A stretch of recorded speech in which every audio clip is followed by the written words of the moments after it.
ನಮಸ್ಕಾರ ಸ್ನೇಹಿತರೆ. ವೃಶ್ಚಿಕ ರಾಶಿಯವರಿಗೆ ಈ ತಿಂಗಳು ಅವರ ಮನೆಯಲ್ಲಿ ಹಾಗೂ ಮನಸ್ಸಿನಲ್ಲಿ ಆಗುವ ಬದಲಾವಣೆಗಳು ಹಾಗೂ ಎಸ್ ಎಂಬ ಅಕ್ಷರದ ವ್ಯಕ್ತಿಯ ಪಾತ್ರ ಹಾಗೂ ಕೆಲವು ಅದೃಶ್ಯ ಶಕ್ತಿಗಳ ಪ್ರಭಾವದಿಂದ ಶನಿದೇವರ ನಿರ್ಧಾರ ಯಾವ ರೀತಿ ಬದಲಾಗಲಿದೆ. ನಿಮ್ಮ ಮನೆಯಲ್ಲಿ ಒಂದು ಅದೃಶ್ಯ ಶಕ್ತಿ ತಿರುಗಾಡುತ್ತಿದೆ. ಅದು ಒಳ್ಳೆಯದಾ ಅಥವಾ ಕೆಟ್ಟದ್ದಾ? ಈಗಲೇ ಅದು ಆಕ್ಟಿವ್ ಆಗಲು ಕಾರಣವೇನು ಎಂದು ಈಗ ನಾವು ನೋಡೋಣ. ಆದರೆ ಅದಕ್ಕೂ ಮುಂಚೆ ನೀವಿನ್ನೂ ನಮ್ಮ ಚಾನೆಲ್ ಅನ್ನು ಸಬ್ಸ್ಕ್ರೈಬ್ ಮಾಡ್ಕೊಂಡಿಲ್ಲ ಅಂದ್ರೆ ಖಂಡಿತ ಈಗಲೇ ಸಬ್ಸ್ಕ್ರೈಬ್ ಮಾಡ್ಕೊಳ್ಳಿ. ಹಾಗೆ ಈ ವಿಡಿಯೋ ಇಷ್ಟ ಆದ್ರೆ ಮರೀದೇ ಒಂದು ಲೈಕ್ ಕೊಡಿ. ಮೊದಲಿಗೆ ವೃಶ್ಚಿಕ ರಾಶಿಯವರ ಮನೆ ಸಾಮಾನ್ಯ ಮನೆಯಲ್ಲ, ಇದೊಂದು ಶಕ್ತಿ ಕ್ಷೇತ್ರ. ಇಲ್ಲಿ ನಡೆಯುವ ಪ್ರತಿ ಸಂಘಟನೆಗೂ ಅರ್ಥ ಇರುತ್ತದೆ. ಇತ್ತೀಚಿನ ದಿನಗಳಲ್ಲಿ ನಿಮ್ಮ ಮನೆಯಲ್ಲಿ ವಿನಾಕಾರಣ ವಸ್ತುಗಳು ಕದಲುವುದು, ಏನೋ ಕಾಣಿಸದಂತೆ ಅನಿಸುವುದು, ರಾತ್ರಿ ನಿದ್ದೆ ಮಾಡುವಾಗ ಅಕಸ್ಮಾತಾಗಿ ಎಚ್ಚರವಾಗುವುದು, ಇದೆಲ್ಲ ಕೂಡ ನಡೆಯುತ್ತಿದೆ. ಇದು ಸಾಮಾನ್ಯ ಬದಲಾವಣೆಗಳಲ್ಲ. ಹಾಗಂತ ಇದು ದುಷ್ಟ ಶಕ್ತಿ ಅಂತ ಹೆದರಬೇಡಿ. ಇದು ನಿಮ್ಮ ಪೂರ್ವಿಕರ ಆಶೀರ್ವಾದ ಶಕ್ತಿ. ವೃಶ್ಚಿಕ ರಾಶಿಯವರು ಎಷ್ಟೋ ಕಷ್ಟಪಟ್ಟು ಮೌನವಾಗಿ ನೋವು ನುಂಗಿಕೊಂಡು ಬೇರೆಯವರಿಗೆ ಸಹಾಯ ಮಾಡುತ್ತಾ ಅವರು ಮಾತ್ರ ಜೀವನದಲ್ಲಿ ಹಿಂದುಳಿದಿದ್ದಾರೆ. ಈ ಕಾರಣದಿಂದಾನೇ ನಿಮ್ಮ ಮನೆಯಲ್ಲಿ ಒಂದು ರಕ್ಷಣಾ ಶಕ್ತಿ ಯಾವಾಗಲೂ ತಿರುಗಾಡುತ್ತಿರುತ್ತದೆ. ಡಿಸೆಂಬರ್ 22ರ ನಂತರ ಈ ಶಕ್ತಿ ಇನ್ನಷ್ಟು ಪವರ್ಫುಲ್ ಆಗಿ ಕೆಲಸ ಮಾಡಲಿದೆ. ನೀವು ಮಾಡುವ ಪ್ರತಿ ಆಲೋಚನೆ, ನೀವು ನುಡಿಯುವ ಪ್ರತಿ ಮಾತು ನಿಮ್ಮ ಮನೆಯಲ್ಲೊಂದು ಕಂಪನವನ್ನು ಸೃಷ್ಟಿಸುತ್ತದೆ. ಈ ಶಕ್ತಿ ನಿಮಗೆ ಹೇಳುತ್ತಿದೆ, ನೀವಿನ್ನು ಮೌನವಾಗಿ ನೋವು ನುಂಗಿಕೊಳ್ಳುವ ಅಗತ್ಯವಿಲ್ಲ ಎಂದು. ಎಸ್ ಅಕ್ಷರದಿಂದ ಹೆಸರು ಶುರುವಾಗುವ ವ್ಯಕ್ತಿಯು ನಿಮಗೆ ಶತ್ರುನ ಅಥವಾ ರಕ್ಷಕನ? ವೃಶ್ಚಿಕ ರಾಶಿಯವರ ಜೀವನದಲ್ಲಿ ಎಸ್ ಎಂಬ ಅಕ್ಷರ ಒಂದು ದೊಡ್ಡ ಬದಲಾವಣೆ ತರುತ್ತದೆ. ಈ ವ್ಯಕ್ತಿ ಈ ಹಿಂದೆ ನಿಮಗೆ ನೋವು ಕೊಟ್ಟಿರಬಹುದು ಅಥವಾ ನಿಮ್ಮನ್ನು ಪೂರ್ತಿಯಾಗಿ ಅರ್ಥ ಮಾಡಿಕೊಳ್ಳದ ವ್ಯಕ್ತಿಯಾಗಿರಬಹುದು. ಆದರೆ ಜ್ಯೋತಿಷ್ಯ ಶಾಸ್ತ್ರ ಏನು ಹೇಳುತ್ತಿದೆ ಅಂದರೆ, ಡಿಸೆಂಬರ್ 22ರಿಂದ ಈ ತಿಂಗಳು ಮುಗಿಯುವುದರ ಒಳಗಡೆ ಈ ವ್ಯಕ್ತಿಯ ಮುಖಾಂತರ ಒಂದು ಮೇಜರ್ ಸಂಘಟನೆ ನಡೆಯುತ್ತದೆ. ಈ ವ್ಯಕ್ತಿಯ ಮಾತುಗಳು ಮೊದಲು ನಿಮ್ಮನ್ನು ನೋಯಿಸುತ್ತದೆ, ಆದರೆ ಅದೇ ಮಾತುಗಳು ನಿಮ್ಮ ಜೀವನವನ್ನು ಸರಿಪಡಿಸುತ್ತದೆ. ಆ ವ್ಯಕ್ತಿ ನಿಮಗೊಂದು ಸತ್ಯ ಹೇಳುತ್ತಾರೆ. ಆ ಸತ್ಯ ನೀವು ಕೇಳಲು ಹೆದರುತ್ತೀರಿ. ನಿಮಗೆ ನಿಜ ಗೊತ್ತಿದ್ದರೂ ಕೂಡ ಅದನ್ನು ಸ್ವೀಕರಿಸಲು ಸ್ವಲ್ಪ ಸಮಯ ಬೇಕು. ಆದರೆ ಈ ಸಲ ನೀವು ತಪ್ಪಿಸಿಕೊಳ್ಳಲು ಆಗುವುದಿಲ್ಲ. ಈ ಎಸ್ ಅಕ್ಷರದ ವ್ಯಕ್ತಿ ನಿಮ್ಮ ಜೀವನದಲ್ಲಿ ಬರಲು ಕಾರಣ ಸಾಕ್ಷಾತ್ ಶನಿದೇವರು. ಇಷ್ಟಕ್ಕೂ ನಿಮ್ಮ ಮನೆಯಲ್ಲಿ ಹೆಜ್ಜೆ ಇಡಲಿರುವ ಆ ವ್ಯಕ್ತಿ ಯಾರು? ಇಷ್ಟು ದಿನ ಇಲ್ಲದೆ ಈಗಲೇ ಬರಲು ಕಾರಣ ಏನು ಅಂದರೆ, ಈ ಡಿಸೆಂಬರ್ ತಿಂಗಳು ಮುಗಿಯುವುದರ ಒಳಗಡೆ ಒಬ್ಬ ವ್ಯಕ್ತಿ ನಿಮ್ಮ ಮನೆಗೆ ಬರುತ್ತಾರೆ. ಈ ವ್ಯಕ್ತಿ ನಿಮ್ಮ ಪರಿಚಯಸ್ಥರು, ಸ್ನೇಹಿತರು, ಸಂಬಂಧಿಕರು ಅಥವಾ ಅನಾಮಿಕರು ಕೂಡ ಆಗಿರಬಹುದು. ಈ ವ್ಯಕ್ತಿ ಬರುವುದು ಅಕಸ್ಮಾತಾಗಿ ನಡೆಯುವಂತಹ ವಿಷಯ ಅಲ್ಲ. ನೀವು ಇದುವರೆಗೂ ಎಷ್ಟೋ ಜನರನ್ನು ನಂಬಿದ್ದೀರಿ, ಎಷ್ಟೋ ಜನರಿಗೆ ಅವಕಾಶ ಕೊಟ್ಟಿದ್ದೀರಿ, ಆದರೆ ಪ್ರತಿಫಲ ಸಿಗಲಿಲ್ಲ. ಈ ವ್ಯಕ್ತಿಯ ಮಾತುಗಳು ನಿಮ್ಮ ಮನಸ್ಸಿನಲ್ಲಿ ಅಡಗಿರುವ ಸಂದೇಹಗಳನ್ನು ಹೊರಗೆ ತರುತ್ತದೆ. ನೀವು ಇದುವರೆಗೂ ಮಾಡಿದ ತ್ಯಾಗಗಳು ವ್ಯರ್ಥವಾಗಲಿಲ್ಲ ಎಂಬುದು ಈ ವ್ಯಕ್ತಿಯ ಮಾತುಗಳಿಂದ ನಿಮಗೆ ತಿಳಿಯುತ್ತದೆ. ಈ ದಿನದಿಂದ ನೀವೊಂದು ನಿರ್ಧಾರ ತೆಗೆದುಕೊಳ್ಳಬೇಕಿದೆ. ಆ ನಿರ್ಧಾರ ನಿಮ್ಮ ಜೀವನವನ್ನು 2 ಮಾರ್ಗಗಳಾಗಿ ಬೇರ್ಪಡಿಸುತ್ತದೆ. ಅಷ್ಟಕ್ಕೂ ಈ ಬದಲಾವಣೆ ಡಿಸೆಂಬರ್ 22ರ ನಂತರವೇ ಏಕಾಗಿದೆ ಅಂದರೆ, ವೃಶ್ಚಿಕ ರಾಶಿಯವರು ಶನಿದೇವರು ಇಟ್ಟ ಪರೀಕ್ಷೆಗಳನ್ನು ನಿಶ್ಶಬ್ದವಾಗಿ ಇದುವರೆಗೂ ಅನುಭವಿಸಿದ್ದಾರೆ. ಬೇರೆ ರಾಶಿಯವರು ಫಲವನ್ನು ಅನುಭವಿಸಿದಾಗ ಇವರು ಪ್ರಶಾಂತವಾಗಿ ಕಾದಿದ್ದಾರೆ.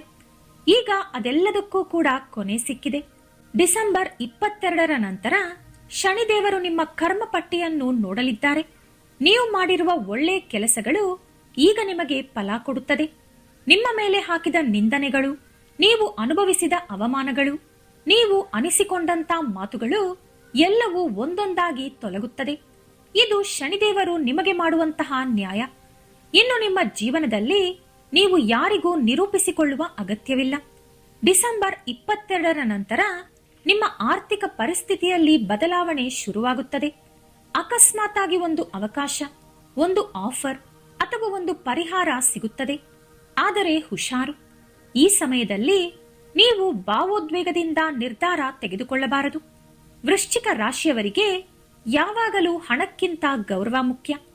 ಈ ತಿಂಗಳು ನೀವು ತೆಗೆದುಕೊಳ್ಳುವ ಒಂದು ನಿರ್ಧಾರ ನಿಮ್ಮ 5 ವರ್ಷದ ಭವಿಷ್ಯತ್ತನ್ನು ನಿರ್ಧರಿಸುತ್ತದೆ. ಈ ಸಮಯದಲ್ಲಿ ನಿಶ್ಶಬ್ದವಾಗಿ ಇರುವುದು, ಕೇಳಿಸಿಕೊಳ್ಳುವುದು, ಯೋಚಿಸುವುದು ತುಂಬಾ ಮುಖ್ಯವಾಗಿರುತ್ತದೆ. ಮುಖ್ಯವಾಗಿ ನಿಮ್ಮ ರಾಶಿಯ ಅಧಿಪತಿ ಕುಜ ಹಾಗೂ ರವಿ ಧನಸ್ಥಾನದಲ್ಲಿ 2ನೇ ಮನೆಯಲ್ಲಿ ಇರುವುದರಿಂದ ಆರ್ಥಿಕ ವಿಷಯಗಳ ಮೇಲೆ ಹೆಚ್ಚಿನ ಪರಿಣಾಮ ಇರುತ್ತದೆ. ಈ ತಿಂಗಳು ನಿಮಗೆ ಆರ್ಥಿಕ ಸಮಸ್ಯೆ ಇಲ್ಲದಿದ್ದರೂ ಮಾನಸಿಕ ಒತ್ತಡ ಇರುತ್ತದೆ. ವೃತ್ತಿಪರವಾಗಿ ನಿಮ್ಮ ಜವಾಬ್ದಾರಿಗಳು ಹೆಚ್ಚಾಗುತ್ತದೆ. ಅದೇ ರೀತಿ ವೃಶ್ಚಿಕ ರಾಶಿಯವರು ಪ್ರೀತಿಯನ್ನು ಸಾಮಾನ್ಯವಾಗಿ ತೆಗೆದುಕೊಳ್ಳುವುದಿಲ್ಲ. ಒಂದು ಸಲ ಯಾರನ್ನಾದರೂ ಮನಸ್ಸಿನಲ್ಲಿ ಇಟ್ಟುಕೊಂಡರೆ ಆ ವ್ಯಕ್ತಿಗಾಗಿ ಅವರ ಜೀವನವನ್ನೇ ಬರೆದುಕೊಡಲು ಸಿದ್ಧವಾಗುತ್ತಾರೆ. ಆದರೆ ಇದೇ ನಿಮ್ಮ ಬಲಹೀನತೆ ಕೂಡ. ಇದುವರೆಗೂ ನಿಮ್ಮ ಪ್ರೀತಿಯ ಜೀವನ ಹೆಚ್ಚಾಗಿ ತ್ಯಾಗಗಳ ಮೇಲೆಯೇ ನಡೆದುಕೊಂಡು ಬಂದಿದೆ. ನೀವು ಕೊಟ್ಟ ಪ್ರೀತಿಗೆ ನೀವು ಬಯಸಿದ ಗೌರವ ಸಿಗಲಿಲ್ಲ. ಆದರೆ ಡಿಸೆಂಬರ್ 22ರ ನಂತರ ನಿಮ್ಮ ಹೃದಯಕ್ಕೆ ಸಂಬಂಧಿಸಿದ ಒಂದು ರಹಸ್ಯ ಹೊರಬರುತ್ತದೆ. ನೀವು ನಂಬಿದ ವ್ಯಕ್ತಿ ನಿಮ್ಮ ಬಗ್ಗೆ ಏನು ಆಲೋಚಿಸುತ್ತಿದ್ದಾರೆ ಎಂಬುದು ನಿಮಗೆ ತಿಳಿಯುತ್ತದೆ. ಹಳೆ ಪ್ರೀತಿ ಮತ್ತೆ ಸಿಗಬೇಕು ಎಂದು ಕೆಲವರು ಆಸೆ ಪಡುತ್ತಾರೆ. ಆದರೆ ವೃಶ್ಚಿಕ ರಾಶಿಯವರಿಗೆ ಈ ಸಮಯದಲ್ಲಿ ಮತ್ತೆ ಹಿಂದಿರುಗಿ ಬರುವ ಪ್ರೀತಿ ಬರೀ ಪರೀಕ್ಷೆ ಮಾತ್ರ. ಹೊಸ ವ್ಯಕ್ತಿ ನಿಮ್ಮ ಜೀವನದಲ್ಲಿ ಬಂದರೆ ಕೂಡಲೇ ನಂಬಬೇಡಿ. ನೀವವರನ್ನು ಪೂರ್ತಿಯಾಗಿ ಅರ್ಥ ಮಾಡಿಕೊಳ್ಳುವವರೆಗೂ ಸಮಯ ಕೊಡಿ. ಈ ತಿಂಗಳು ಮುಗಿಯುವುದರ ಒಳಗಡೆ ಪ್ರೀತಿ ವಿಷಯದಲ್ಲಿ ನೀವೊಂದು ಸ್ಟ್ರಾಂಗ್ ಡಿಸಿಷನ್ ತೆಗೆದುಕೊಳ್ಳುತ್ತೀರಿ. ವೃಶ್ಚಿಕ ರಾಶಿಯವರು ಕುಟುಂಬಕ್ಕಾಗಿ ಅವರ ಕೋರಿಕೆಗಳನ್ನು ತುಂಬಾ ಸಲ ತ್ಯಾಗ ಮಾಡಿದ್ದಾರೆ. ಆದರೆ ಅದೇ ಕುಟುಂಬದಲ್ಲಿ ಅವರ ಬಗ್ಗೆ ತಪ್ಪಾಗಿ ಮಾತನಾಡುವವರು ಕೂಡ ಇದ್ದಾರೆ. ಡಿಸೆಂಬರ್ 22ರ ನಂತರ ನಿಮ್ಮ ಮನೆಯಲ್ಲಿ, ನಿಮ್ಮ ಕುಟುಂಬದಲ್ಲಿ ಕೇಳಿಸುವಂತ ಒಂದು ಮಾತು ನಿಮ್ಮ ಹೃದಯವನ್ನು ಗಂಭೀರವಾಗಿ ತಾಕುತ್ತದೆ. ಅದು ನಿಮಗೆ ನಡೆಯುವ ಅವಮಾನವ ಅಥವಾ ಕಟು ಸತ್ಯಾನ ಎಂಬುದು ಮೊದಮೊದಲು ನಿಮಗೆ ಅರ್ಥವಾಗುವುದಿಲ್ಲ. ಆದರೆ ಆ ಒಂದು ಮಾತಿನಿಂದ ತುಂಬಾ ವಿಷಯಗಳಲ್ಲಿ ನಿಮಗೆ ಕ್ಲಾರಿಟಿ ಸಿಗುತ್ತದೆ. ಈ ಸಮಯದಲ್ಲಿ ಯಾರ ಮಾತನ್ನು ಎಷ್ಟರ ಮಟ್ಟಿಗೆ ನಂಬಬಹುದು ಎಂದು ನೀವು ಕಲಿತುಕೊಳ್ಳುತ್ತೀರಿ. ಕುಟುಂಬದಲ್ಲಿ ಹಳೆ ಗಲಾಟೆಗಳು ಮತ್ತೆ ತಲೆ ಎತ್ತುತ್ತದೆ. ಆದರೆ ಈ ಸಲ ನೀವು ಮೌನವಾಗಿ ಇರುವುದಿಲ್ಲ. ನಿಮ್ಮ ನಿಜವನ್ನು ನೀವು ಹೇಳುವ ಸಮಯ ಬಂದಿದೆ. ಈ ಸಮಯದಲ್ಲಿ ವೃಶ್ಚಿಕ ರಾಶಿಯವರು ಅವರ ಶತ್ರುಗಳನ್ನು ಸ್ಪಷ್ಟವಾಗಿ ನೋಡುತ್ತಾರೆ. ಆದರೆ ಕೆಲವರು ಮುಸುಗಿನಲ್ಲಿ ಬಚ್ಚಿಟ್ಟುಕೊಂಡಿರುತ್ತಾರೆ. ಡಿಸೆಂಬರ್ 22ರ ನಂತರ ನಿಮಗೆ ಹತ್ತಿರವಾದ ಒಬ್ಬ ವ್ಯಕ್ತಿ ನಿಮ್ಮ ಹಿಂದೆ ಏನು ಮಾಡುತ್ತಿದ್ದಾರೆ ಎಂಬುದು ನಿಮಗೆ ತಿಳಿಯುತ್ತದೆ. ಇದು ನಿಮಗೆ ತುಂಬಾ ನೋವುಂಟು ಮಾಡುತ್ತದೆ. ಆದರೆ ಈ ನೋವು ನಿಮಗೆ ತುಂಬಾ ಮುಖ್ಯ. ಈ ನಿಜ ನಿಮಗೆ ಗೊತ್ತಾಗದಿದ್ದರೆ ನೀವು ಇನ್ನಷ್ಟು ಹೆಚ್ಚು ನಷ್ಟಕ್ಕೆ ಒಳಗಾಗುತ್ತೀರಿ. ಈ ಸಮಯದಲ್ಲಿ ನೀವು ಅವರ ಮೇಲೆ ಸೇಡು ಯಾವ ರೀತಿ ತೀರಿಸಿಕೊಳ್ಳಬೇಕು ಎಂಬುದು ಯೋಚಿಸಬೇಡಿ. ಶನಿದೇವರ ಕೆಲಸ ನೀವು ಮಾಡುವ ಅಗತ್ಯವಿಲ್ಲ. ನಿಶ್ಶಬ್ದವಾಗಿ ದೂರ ಇರುವುದು ನಿಮಗೆ ರಕ್ಷಣೆಯಾಗಿರುತ್ತದೆ. ವೃಶ್ಚಿಕ ರಾಶಿಯವರು ಕೆಲಸದ ವಿಷಯದಲ್ಲಿ ತುಂಬಾ ಪ್ರಾಮಾಣಿಕತೆಯಿಂದ ಇರುತ್ತಾರೆ. ಆದರೆ ತುಂಬಾ ಸಲ ನಿಮ್ಮ ಕಷ್ಟಕ್ಕೆ ತಕ್ಕ ಫಲ ಸಿಗಲಿಲ್ಲ. ಡಿಸೆಂಬರ್ 22ರ ನಂತರ ನಿಮ್ಮ ಕೆಲಸದಲ್ಲೊಂದು ಬದಲಾವಣೆ ಬರುತ್ತದೆ. ನೀವು ಬಯಸಿದ್ದು ಅಲ್ಲದಿದ್ದರೂ ನಿಮಗೆ ಅಗತ್ಯವಿರುವುದು ನಿಮ್ಮ ಹತ್ತಿರ ಬರುತ್ತದೆ. ನಿಮ್ಮ ಭಾವೋದ್ವೇಗಗಳು ತುಂಬಾ ಬಲವಾಗಿರುತ್ತದೆ. ನಿಮ್ಮ ಮನಸ್ಸಿನಲ್ಲಿರುವ ಸತ್ಯವನ್ನು ಹೊರಗೆ ಹಾಕಲು ಅಥವಾ ಎಂದಿನಿಂದಲೂ ಬಚ್ಚಿಟ್ಟುಕೊಂಡಿರುವ ವಿಷಯಗಳನ್ನು ಚರ್ಚಿಸಲು ಇದು ಒಳ್ಳೆ ಸಮಯ. ಇದು ವೃಶ್ಚಿಕ ರಾಶಿಯವರಿಗೆ ತುಂಬಾ ಶಕ್ತಿಯುತವಾದ ದಿನಗಳು. ಹೊಸ ಜವಾಬ್ದಾರಿ ಅಥವಾ ಹೊಸ ಅವಕಾಶ ಅಥವಾ ಹಳೆ ಕೆಲಸಕ್ಕೆ ಹೊಸ ಗುರುತು ಸಿಗುತ್ತದೆ.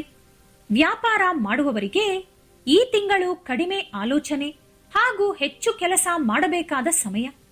ಒಪ್ಪಂದಗಳನ್ನು ಓದದೆ ಯಾವುದಕ್ಕೂ ಸಹಿ ಹಾಕಬೇಡಿ. ವೃಶ್ಚಿಕ ರಾಶಿಯವರು ದೇಹಕ್ಕಿಂತ ಮನಸ್ಸಿನಲ್ಲಿ ಹೆಚ್ಚು ಗಾಯಗಳನ್ನು ಬಚ್ಚಿಟ್ಟುಕೊಳ್ಳುತ್ತಾರೆ. ಈ ಗಾಯಗಳೇ ನಿಮ್ಮ ಆರೋಗ್ಯವನ್ನು ಹಾಳು ಮಾಡುತ್ತದೆ. ಡಿಸೆಂಬರ್ 23ರ ನಂತರ ನಿಮ್ಮ ಮನಸ್ಸು ಪ್ರಶಾಂತವಾಗುತ್ತದೆ. ಒಂದು ಮಾತು, ಒಂದು ಸಂಘಟನೆ ಅಥವಾ ಒಂದು ಪ್ರಾರ್ಥನೆ ನಿಮಗೆ ಶಾಂತಿ ಕೊಡುತ್ತದೆ. ಈ ತಿಂಗಳು ಗೃಹ ಸಂಬಂಧಿತ ವಿಷಯಗಳಲ್ಲಿ ಪ್ರಾಧಾನ್ಯತೆ ಕೊಡಬೇಕು. ಮನೆ ಕೆಲಸದಲ್ಲಿ ಅಥವಾ ಕುಟುಂಬ ಸದಸ್ಯರ ಜೊತೆ ಹೆಚ್ಚಿನ ಸಮಯ ಕಳೆಯುತ್ತೀರಿ. ನಿಮ್ಮ ತಾಯಿಯ ಆರೋಗ್ಯದ ವಿಷಯದಲ್ಲಿ ಸ್ವಲ್ಪ ಜಾಗ್ರತೆ ಬೇಕಾಗಬಹುದು. ಈ ಸಮಯದಲ್ಲಿ ನಿಮ್ಮ ದೇಹದ ಕಡೆ ಗಮನ ಕೊಡಿ. ವಿಶ್ರಾಂತಿ ತೆಗೆದುಕೊಳ್ಳಿ. ಕೆಲಸದ ಒತ್ತಡದಿಂದ ಬೆನ್ನು ನೋವು ಅಥವಾ ದಣಿವು ಆಗಬಹುದು. ಸಮಯಕ್ಕೆ ಸರಿಯಾಗಿ ನಿದ್ದೆ ಮಾಡುವುದು ತುಂಬಾ ಮುಖ್ಯ. ನೀವು ನಿಮಗೆ ಎಷ್ಟು ಮುಖ್ಯ ಎಂಬುದು ಮೊದಲು ತಿಳಿದುಕೊಳ್ಳಿ. ವೃಶ್ಚಿಕ ರಾಶಿಯವರಿಗೆ ಆಸ್ತಿ, ಭೂಮಿ ಹಾಗೂ ಮನೆ ವಿಷಯಗಳಲ್ಲಿ ಯಾವಾಗಲೂ ಯಾವುದೋ ಒಂದು ವಿಘ್ನ ಬರುತ್ತಾ ಇರುತ್ತದೆ. ಮನೆ ಕಟ್ಟುವಾಗ ಮಧ್ಯದಲ್ಲಿ ನಿಂತು ಹೋಗುವುದು, ಮಾರಾಟಕ್ಕೆ ಇಟ್ಟಂತ ಭೂಮಿ ಎಷ್ಟು ತಿಂಗಳಾದರೂ ಮಾರಾಟ ಆಗದಿರುವುದು, ಅಥವಾ ಕುಟುಂಬದಲ್ಲಿ ಆಸ್ತಿ ಗಲಾಟೆಗಳು, ಇದೆಲ್ಲವೂ ಈಗಾಗಲೇ ಎಷ್ಟೋ ಸಲ ನಡೆದಿರುತ್ತದೆ. ಇದು ನಿಮ್ಮ ಅದೃಷ್ಟದ ಲೋಪವಲ್ಲ, ಇದು ಕಾಲ ಪರೀಕ್ಷೆ. ಡಿಸೆಂಬರ್ 22ರ ನಂತರ ಈ ವಿಷಯಗಳಲ್ಲೊಂದು ಮೇಜರ್ ಬದಲಾವಣೆ ನಡೆಯುತ್ತದೆ. ಇದುವರೆಗೂ ನಿಮಗೆ ನ್ಯಾಯ ಸಿಗಲಿಲ್ಲ ಅಂದ ಕಡೆ ಸತ್ಯ ಹೊರಬರುತ್ತದೆ. ಆದರೆ ಒಂದು ವಿಷಯ ನೆನಪಿಟ್ಟುಕೊಳ್ಳಿ, ಈ ಸಮಯದಲ್ಲಿ ಅವಸರದಿಂದ ತೆಗೆದುಕೊಳ್ಳುವ ನಿರ್ಧಾರಗಳು ನಿಮಗೆ ನಷ್ಟ ಉಂಟು ಮಾಡುತ್ತದೆ. ಪತ್ರಗಳು, ಒಪ್ಪಂದಗಳು, ಹೆಸರುಗಳು, ಇವುಗಳಲ್ಲಿ ಚಿಕ್ಕ ತಪ್ಪು ಕೂಡ ಭವಿಷ್ಯತ್ತಿನಲ್ಲಿ ನಿಮಗೆ ದೊಡ್ಡ ಸಮಸ್ಯೆಯಾಗಿ ಬದಲಾಗುತ್ತದೆ. ಕೆಲಸ ಮಾಡುವ ಕಡೆ ಬೆಂಬಲ ಸಿಗುತ್ತದೆ, ಆದರೆ ಚಿಕ್ಕ ಪುಟ್ಟ ಕಮ್ಯುನಿಕೇಶನ್ ಗ್ಯಾಪ್ ಬರಬಹುದು. ವಿದ್ಯಾರ್ಥಿಗಳಿಗೆ ಓದಿನ ಬಗ್ಗೆ ಏಕಾಗ್ರತೆ ಬೆಳೆಯುತ್ತದೆ. ಈ ತಿಂಗಳಿನಲ್ಲಿ ನಿಮಗೊಂದು ಸಂಕೇತ ಸಿಗುತ್ತದೆ. ವೃಶ್ಚಿಕ ರಾಶಿಯವರಿಗೆ ಮಕ್ಕಳ ವಿಷಯದಲ್ಲಿ ಯಾವಾಗಲೂ ಒಂದು ಹೆದರಿಕೆ ಇರುತ್ತದೆ. ಅವರ ಭವಿಷ್ಯತ್ತು, ಅವರ ಆರೋಗ್ಯ, ಅವರ ವಿದ್ಯೆ, ಇದೆಲ್ಲವೂ ನಿಮ್ಮನ್ನು ರಾತ್ರಿಗಳಲ್ಲಿ ನಿದ್ದೆ ಮಾಡಲು ಬಿಡುವುದಿಲ್ಲ. ಕೆಲವರಿಗೆ ಮಕ್ಕಳು ಲೇಟ್ ಆಗಿ ಬರುವುದು ಅಥವಾ ಮಕ್ಕಳ ಜೊತೆ ದೂರ ಬೆಳೆಯುವುದು ಮುಂತಾದ ಸಮಸ್ಯೆಗಳಿದೆ. ಡಿಸೆಂಬರ್ 25ರ ನಂತರ ಈ ವಿಷಯದಲ್ಲಿ ನಿಮಗೊಂದು ಕ್ಲಾರಿಟಿ ಸಿಗುತ್ತದೆ. ನೀವು ಹೆದರುವಷ್ಟು ದೊಡ್ಡ ಸಮಸ್ಯೆ ಅಲ್ಲ ಎಂದು ನಿಮಗೆ ಅರ್ಥ ಆಗುತ್ತದೆ. ನೀವು ಪಡುತ್ತಿರುವ ಒತ್ತಡವನ್ನು ನಿಮ್ಮ ಮಕ್ಕಳ ಮೇಲೆ ಹಾಕಬೇಡಿ. ಅವರಿಗೆ ಮಾತನಾಡಲು ಅವಕಾಶ ಕೊಡಿ. ಅವರ ಮಾತುಗಳನ್ನು ಕೇಳಿಸಿಕೊಳ್ಳಿ. ವಾರಸತ್ವ ವಿಷಯದಲ್ಲಿ ನಿಮಗೊಂದು ಹೊಸ ಆಲೋಚನೆ ಬರುತ್ತದೆ. ಇದು ನಿಮ್ಮ ಕುಟುಂಬಕ್ಕೊಂದು ಭದ್ರತೆ ಕೊಡುತ್ತದೆ. ಡಿಸೆಂಬರ್ 22ರ ನಂತರ ನಿಮಗೆ ಒಳಗೊಳಗೆ ಸಂತೋಷ, ಉಲ್ಲಾಸ ಉಕ್ಕಿ ಹರಿಯುತ್ತದೆ. ಮಕ್ಕಳಿಂದ ಶುಭವಾರ್ತೆಗಳು ಕೇಳುತ್ತೀರಿ. ದೇವರ ಮೇಲೆ ಭಕ್ತಿ ಹೆಚ್ಚಾಗುತ್ತದೆ. ಪ್ರೇಮಿಗಳಿಗೆ ಅನುಕೂಲಕರವಾಗಿರುತ್ತದೆ. ಸಾಮಾನ್ಯವಾಗಿ ವೃಶ್ಚಿಕ ರಾಶಿಯವರು ಅವರ ದೇಹದ ಬಗ್ಗೆ ಗಮನ ಕೊಡುವುದಿಲ್ಲ. ಮನಸ್ಸು ಗಟ್ಟಿಯಾಗಿದ್ದರೆ ಸಾಕು ಅಂದುಕೊಳ್ಳುತ್ತಾರೆ. ಆದರೆ ದೇಹ ಕೂಡ ಒಂದು ಲೆವೆಲ್ ವರೆಗೂ ಮಾತ್ರ ಇದನ್ನು ತಡೆದುಕೊಳ್ಳುತ್ತದೆ. ಇತ್ತೀಚೆಗೆ ನಿಮಗೆ ತಲೆನೋವು, ನಿದ್ರೆ ಇಲ್ಲದಿರುವುದು, ಬೆನ್ನು ನೋವು ಹಾಗೂ ಹೊಟ್ಟೆ ಸಮಸ್ಯೆಗಳು ಕಾಡಿರಬಹುದು. ಈಗ ಇದು ದೊಡ್ಡ ಸಮಸ್ಯೆ ಅಲ್ಲದಿದ್ದರೂ ಇದರ ಬಗ್ಗೆ ನೀವು ಕೇರ್ಲೆಸ್ ಮಾಡಿದರೆ ಮುಂಬರುವ ದಿನಗಳಲ್ಲಿ ಇದೇ ದೊಡ್ಡ ಸಮಸ್ಯೆ ಆಗಬಹುದು. ಡಿಸೆಂಬರ್ 22ರ ನಂತರ ನಿಮ್ಮ ದೇಹ ನಿಮ್ಮ ಜೊತೆ ಮಾತನಾಡಲು ಪ್ರಯತ್ನಿಸುತ್ತದೆ. ನನ್ನಿಂದ ಆಗುತ್ತಿಲ್ಲ ಸಾಕು ಎಂಬ ಸಂಕೇತ ಅದು ನಿಮಗೆ ಕೊಡುತ್ತದೆ. ಈ ಸಮಯದಲ್ಲಿ ಚಿಕಿತ್ಸೆಗಿಂತಲೂ ವಿಶ್ರಾಂತಿ ತುಂಬಾ ಮುಖ್ಯ. ವೃಶ್ಚಿಕ ರಾಶಿಯವರು ಆಧ್ಯಾತ್ಮಿಕತೆಯ ಬಗ್ಗೆ ಹೆದರುವ ಅಗತ್ಯ ಇಲ್ಲ. ಅದು ನಿಮಗೆ ತುಂಬಾ ಮುಖ್ಯ. ನೀವು ದೇವರನ್ನು ಕೇಳುವ ಹಂತ ಈಗಾಗಲೇ ದಾಟಿದ್ದೀರಿ. ಈಗ ನೀವು ದೇವರ ಜೊತೆ ಮಾತನಾಡುವ ಹಂತದಲ್ಲಿದ್ದೀರಿ. ಡಿಸೆಂಬರ್ 22ರ ನಂತರ ಒಂದು ದೇವಾಲಯ, ಒಂದು ಮಂತ್ರ ಅಥವಾ ಒಂದು ಪೂಜೆ ನಿಮಗೆ ತುಂಬಾ ಮುಖ್ಯ. ನೀವು ಹಿಂದೆ ಮಾಡಿಕೊಂಡಿರುವ ಪುಣ್ಯ ಈಗ ನಿಮ್ಮನ್ನು ಈ ದಾರಿಯಲ್ಲಿ ಕರೆತರುತ್ತದೆ. ಈ ಸಮಯದಲ್ಲಿ ನಿಮಗೆ ಒಂಟಿಯಾಗಿ ಇರಬೇಕನಿಸುತ್ತದೆ. ಅದು ತಪ್ಪು ಅಲ್ಲವೇ ಅಲ್ಲ. ಆ ಒಂಟಿತನದಲ್ಲಿ ನಿಮಗೆ ಎಷ್ಟೋ ಉತ್ತರಗಳು ಸಿಗುತ್ತದೆ. ವೃಶ್ಚಿಕ ರಾಶಿಯವರು ನಿಮ್ಮ ಕನಸುಗಳನ್ನು ಸಾಮಾನ್ಯವಾಗಿ ತೆಗೆದುಕೊಳ್ಳಬೇಡಿ. ಡಿಸೆಂಬರ್ 22ರ ನಂತರ ನಿಮಗೆ ಬರುವ ಕನಸುಗಳು ಏನೋ ಒಂದನ್ನು ನಿಮಗೆ ಹೇಳುತ್ತದೆ. ನೀರು, ಕತ್ತಲು, ಹಳೆ ಮನೆ ಅಥವಾ ಪರಿಚಯವಿಲ್ಲದ ವ್ಯಕ್ತಿಗಳು ಇವು ನಿಮಗೆ ಕನಸಿನಲ್ಲಿ ಕಾಣಿಸುತ್ತದೆ. ಇದು ನಿಮಗೆ ಭಯ ಉಂಟು ಮಾಡುತ್ತಿದೆಯಾ ಅಥವಾ ಶಾಂತಿ ಕೊಡುತ್ತಿದೆಯಾ ಎಂಬುದು ತುಂಬಾ ಮುಖ್ಯ. ನಿಮಗೆ ಭಯ ಬಂದರೆ ನಿಮ್ಮೊಳಗೆ ಇನ್ನೂ ಒಂದು ಚಿಂತೆ ಅಡಗಿದೆ. ಅದನ್ನು ಬೇಗ ಬಿಟ್ಟುಬಿಡಿ ಎಂದು ಅರ್ಥ. ಶಾಂತಿ ಸಿಕ್ಕರೆ ನೀವೀಗಲೇ ಸರಿಯಾದ ದಾರಿಯಲ್ಲಿ ಇದ್ದೀರಿ ಎಂದು ಅರ್ಥ. ನೀವು ನಿಮ್ಮ ಕನಸುಗಳನ್ನು ನಿರ್ಲಕ್ಷ್ಯ ಮಾಡಬೇಡಿ. ವೃಶ್ಚಿಕ ರಾಶಿಯವರಿಗೆ ಈ ಜನ್ಮದಲ್ಲಿ ಎದುರಾಗುವ ನೋವುಗಳ ಹಿಂದೆ ಪೂರ್ವ ಜನ್ಮದ ಋಣ ಪ್ರಧಾನ ಕಾರಣ. ವೃಶ್ಚಿಕ ರಾಶಿಯವರು ಈ ಜನ್ಮದಲ್ಲಿ ಎಷ್ಟೋ ಪ್ರಾಮಾಣಿಕತೆಯಿಂದ ಇದ್ದರೂ ಕೂಡ ಮತ್ತೆ ಮತ್ತೆ ಕಷ್ಟ ಬರುತ್ತಲೇ ಇದೆ ಎಂಬ ಅನುಮಾನ ನಿಮಗೆ ಬಂದಿರುತ್ತದೆ. ಅದಕ್ಕೆ ಉತ್ತರ ನಿಮ್ಮ ಪೂರ್ವ ಜನ್ಮದ ಕರ್ಮಫಲ. ಡಿಸೆಂಬರ್ 22ರ ನಂತರ ನಿಮ್ಮ ಜೀವನದಲ್ಲಿ ಕೆಲವು ಸಂಘಟನೆಗಳು ಅರ್ಥವಿಲ್ಲದೆ ನಡೆಯುತ್ತದೆ. ಯಾರೋ ಒಬ್ಬರು ನಿಮ್ಮನ್ನು ನೋಯಿಸಬಹುದು ಅಥವಾ ನೀವೇ ಯಾರನ್ನಾದರೂ ನೋಯಿಸಬಹುದು. ಈ ಸಂಘಟನೆಗಳ ಮುಖಾಂತರ ನಿಮ್ಮ ಪೂರ್ವಜನ್ಮದ ಋಣ ಒಂದೊಂದಾಗಿ ಕಡಿಮೆಯಾಗುತ್ತದೆ. ಈ ಸಮಯದಲ್ಲಿ ಕ್ಷಮಿಸುವುದು, ಮೌನವಾಗಿರುವುದು, ಬಿಟ್ಟು ಬಿಡುವುದು, ಈ ಮೂರು ನಿಮಗೆ ಅತಿ ದೊಡ್ಡ ಶಕ್ತಿಗಳಾಗಿ ಪರಿಣಮಿಸುತ್ತದೆ. ವೃಶ್ಚಿಕ ರಾಶಿಯವರು ತುಂಬಾ ಕಾಲದಿಂದ ದೇವರ ಪರೀಕ್ಷೆಯಲ್ಲಿದ್ದೀರಿ. ಡಿಸೆಂಬರ್ 22ರ ನಂತರ ನಿಮ್ಮ ಮುಂದೆ ಒಂದು ಪರಿಸ್ಥಿತಿ ಬರುತ್ತದೆ. ಆ ಪರಿಸ್ಥಿತಿ ನಿಮ್ಮ ಸಹನೆ, ನಂಬಿಕೆ ಹಾಗೂ ಪ್ರಾಮಾಣಿಕತೆಯನ್ನು ಪರೀಕ್ಷಿಸುತ್ತದೆ. ಇಲ್ಲಿ ನೀವು 2 ಮಾರ್ಗಗಳಲ್ಲಿ ಯಾವುದೋ ಒಂದನ್ನು ಆಯ್ಕೆ ಮಾಡಿಕೊಳ್ಳಬೇಕು. ಇದರಲ್ಲಿ ಒಂದು ತಕ್ಷಣ ಸಿಗುವ ಲಾಭ, 2 ದೀರ್ಘಕಾಲ ಸಿಗುವ ಶಾಂತಿ. ಈಗ ನೀವು ತೆಗೆದುಕೊಳ್ಳುವ ನಿರ್ಧಾರ ನಿಮ್ಮ ಭವಿಷ್ಯತ್ತನ್ನು ಪೂರ್ತಿಯಾಗಿ ಬದಲಾಯಿಸಿಬಿಡುತ್ತದೆ. ಶನಿದೇವರು ನಿಮ್ಮ ಶತ್ರುವಲ್ಲ. ಅವರು ನಿಮ್ಮ ಜೀವನದಲ್ಲಿ ನಡೆದ ಪ್ರತಿ ಅನ್ಯಾಯವನ್ನು ನೆನಪಿಟ್ಟುಕೊಂಡಿದ್ದಾರೆ. ಡಿಸೆಂಬರ್ 22ರ ನಂತರ ಶನಿದೇವರ ಪ್ರಭಾವ ನಿಮಗೆ ಅನುಕೂಲಕರವಾಗಿರುತ್ತದೆ. ನಿಮಗೆ ನಷ್ಟ ಮಾಡಿದವರು, ಕಷ್ಟ ಕೊಟ್ಟವರು ನಿಮ್ಮ ಕಣ್ಣ ಮುಂದೆಯೇ ಅದಕ್ಕೆ ತಕ್ಕ ಫಲ ಅನುಭವಿಸುತ್ತಾರೆ. ನೀವು ಏನೂ ಮಾಡುವ ಅಗತ್ಯ ಇಲ್ಲ. ಈ ಸಮಯದಲ್ಲಿ ನೀವು ಮೌನವಾಗಿರಬೇಕಷ್ಟೇ. ನಿಮ್ಮ ಕೆಲಸ ನೀವು ಮಾಡುತ್ತಾ ಹೋಗಬೇಕು. ನಿಂತು ಹೋದ ಕೆಲಸಗಳು ಮತ್ತೆ ಶುರುವಾಗುತ್ತದೆ. ಇನ್ನು ಉಳಿದ 8 ದಿನಗಳಲ್ಲಿ ನೀವು ಪಾಟಿಸಬೇಕಾದ ನಿಯಮಗಳು ಹಾಗೂ ನಾನು ನಿಮಗೆ ಕೊಡುವ ಸಲಹೆಗಳು ಏನೆಂದರೆ, ನೀವು ಯಾರ ಜೊತೆಯೂ ಅಗತ್ಯವಿಲ್ಲದ ಚರ್ಚೆಗಳು ಮಾಡಬೇಡಿ. ಯಾರ ಜೊತೆಯಾದರೂ ಮಾತನಾಡುವುದಾದರೆ ಸ್ಪಷ್ಟವಾಗಿ ಮಾತನಾಡಿ, ಆದರೆ ಕಠಿಣವಾಗಿ ನಡೆದುಕೊಳ್ಳಬೇಡಿ. ನಿಮ್ಮ ನೋವುಗಳನ್ನು ಎಲ್ಲರ ಜೊತೆ ಹಂಚಿಕೊಳ್ಳುವ ಅಗತ್ಯವಿಲ್ಲ. ನಿಮ್ಮ ಅಂತರಾತ್ಮ ಹೇಳುವ ಮಾತುಗಳನ್ನು ಕೇಳಿಸಿಕೊಳ್ಳಿ.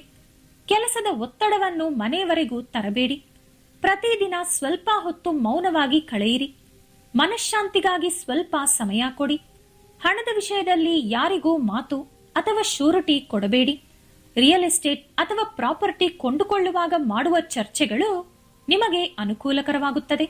ಹಾಗಂತ ಅವಸರದಿಂದ ಯಾವ ನಿರ್ಧಾರ ಕೂಡ ತೆಗೆದುಕೊಳ್ಳಬೇಡಿ.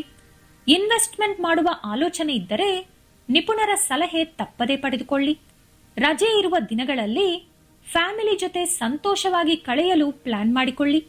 ಶನಿವಾರದಂದು ಕಪ್ಪು ಎಳ್ಳು ಅಥವಾ ಕಪ್ಪು ಬಟ್ಟೆ ದಾನ ಮಾಡುವುದು ತುಂಬಾ ಮುಖ್ಯ.